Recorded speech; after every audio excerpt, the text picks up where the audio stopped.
Here's another question. I want to get up and throw knives, but I guess I will.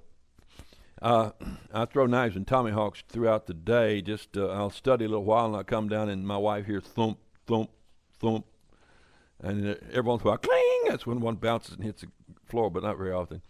And so I'm down here quite often, either painting or throwing knives or tomahawks, or sometimes putting handles on them, or polishing them down, buffing them, or something like that. But I'm here now to answer your Bible question, and here is one someone has asked. Doesn't God love all people just the same? I don't think a Christian should support Israel's displacement of the Palestinians. What do you think? Let's read that again. I don't think a Christian should support Israel's displacement of the Palestinians. What do you think? What I think doesn't matter much unless it's about knife throwing, and then I know a whole lot. But other than that, I have to be very cautious, especially when it comes to what God does and doesn't do. That's his business. I kind of just tag along. All right, Genesis 17:7 says this. I will establish my covenant between me and thee and thy seed after thee in their generation for an everlasting covenant, he says to Abraham. To be a God unto thee, and to thy seed after thee. I will give unto thee, and to thy seed after thee. That's Abraham to Isaac to Jacob to Joseph's 12 sons. The 12 tribes went down to Egypt, came back, 12 tribes of Israel.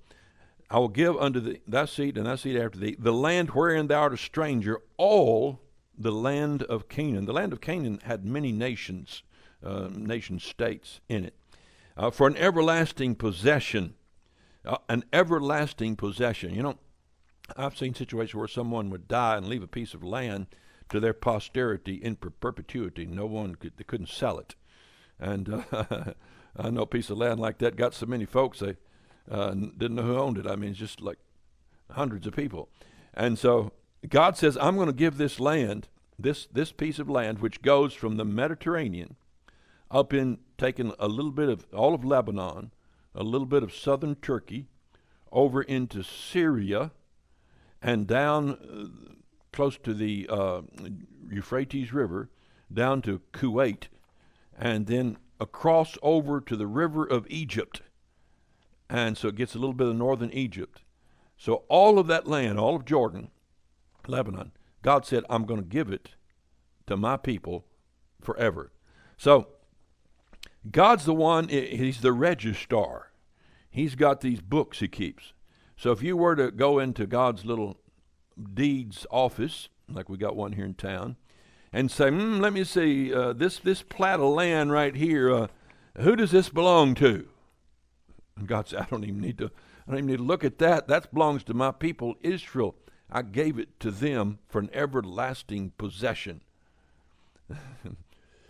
Leviticus 20:22. Ye shall therefore keep all my statutes and all my judgments, and do them, that the land where I bring to you to dwell therein, unless the land spew you out, ye shall not walk in the manner of the nations, lest I cast out before you. For they committed all these things, therefore I abhorred them. But I have said unto you, ye shall inherit their land, and I'll give it unto you to possess it, a land that floweth milk and honey. I am the Lord your God, which separate you from among other people. So God said, see, the land was occupied at that time by these different nations. And God said, go in and displace them. Annex the whole territory. It's yours. Exodus 34:24. I'll cast out the nations before thee and enlarge thy borders. So they conquered a portion of it, but not the whole thing. And God told them that you go and I'll enlarge your borders. And sometimes they would. They'd reach out in faith and they would conquer out on the peripheries of the land God gave them. He said, I'll enlarge your borders. Neither shall any man desire thy land when thou goest to appear before the Lord thy God thrice in the year. He told them to go up to the temple. He said, while you're gone, when you leave your farm, you go up to the temple. He said, no one's going to mess with your land. I'll take care of that. Genesis 15:13. And he said unto Abram, know of a surety that thy seed shall be a stranger in a land that is not theirs, shall serve them, they shall afflict them 400 years. So these 12 tribes ended up in Egypt. And also that nation whom they shall serve I will judge, and after they shall come out with great substance.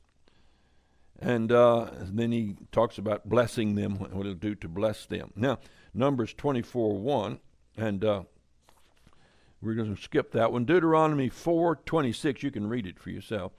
He said, I will call heaven and earth to witness against you this day that you shall soon perish from off the land. Oh, wow, man. They're just getting started. They just got in there and just conquered the thing, just trying to get set up, get the house all in order. And he said, you're going to soon perish from off this land I gave you. I'll scatter you among the nations.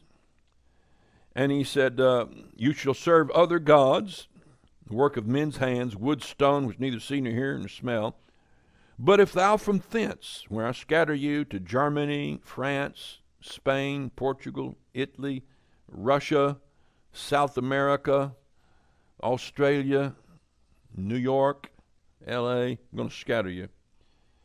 If you from thence you remember the Lord, and seek him with all your heart, with all your soul, when thou art in tribulation, you dispensationalists know about the tribulation, don't you? When thou art in tribulation, and all these things come upon thee, even in the latter days. The tribulation is going to happen in the latter days. He said, when it happens to you, when the children of Israel get in tribulation, if thou turn to the Lord thy God, and shall be obedient unto his voice, for the Lord thy God is a merciful God, he will not forsake thee, neither destroy thee, nor forget the covenant of thy fathers, which he sware unto thee.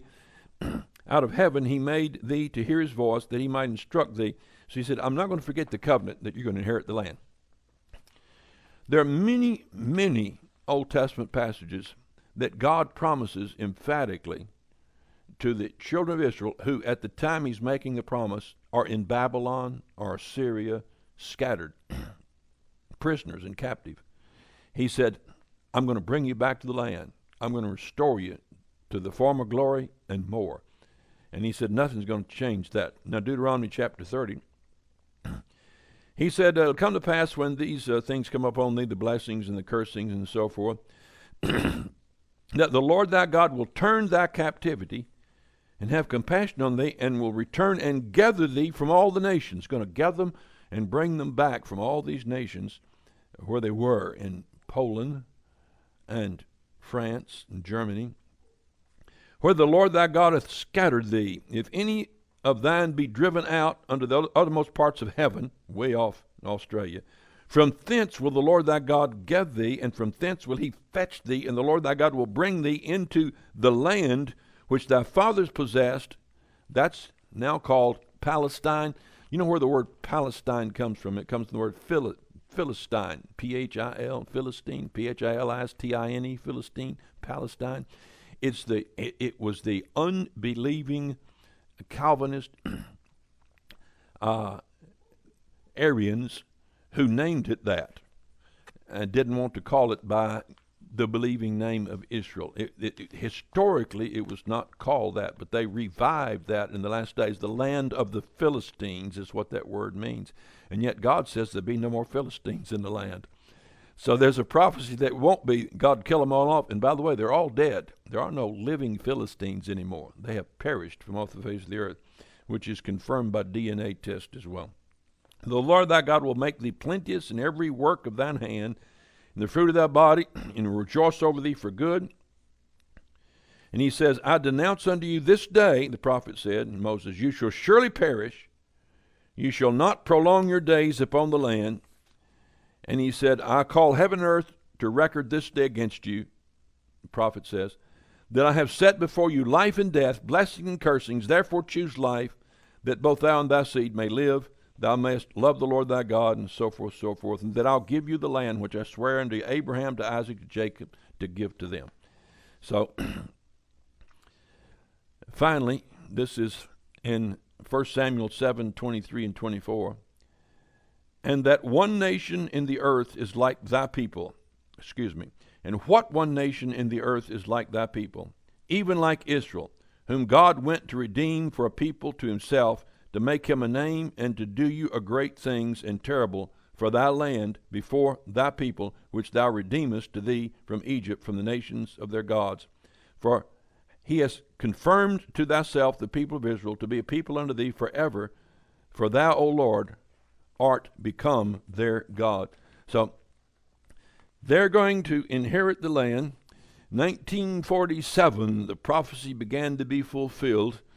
And Israel came back from their graves. It says there in Isaiah, bring you back from your graves. They came back from emaciated, some of them weighing less than 100 pounds, 80 pounds, 78 pounds, skinny, ribs sticking out. Came back, were handed a stick because the Arabs were attacking at that very moment. And they went out to fight, fresh from the concentration camps.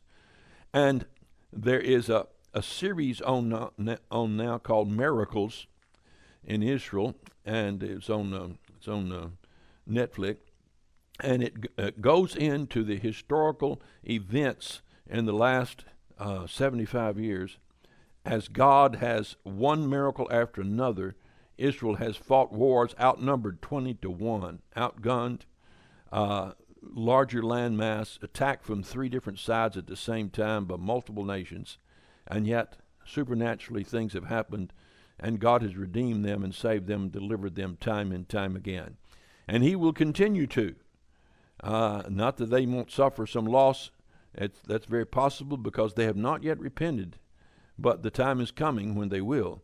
And so the land of Palestine does not belong to the Egyptians and Syrians and Lebanese who moved there.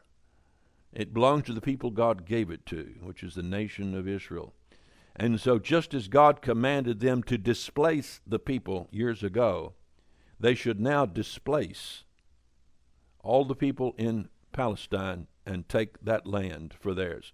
That's not my opinion. It's not that I've been to over there. I have gone in the homes of so-called Palestinians, fine Christian people, nicer than the Jews, really nicer than the Jews.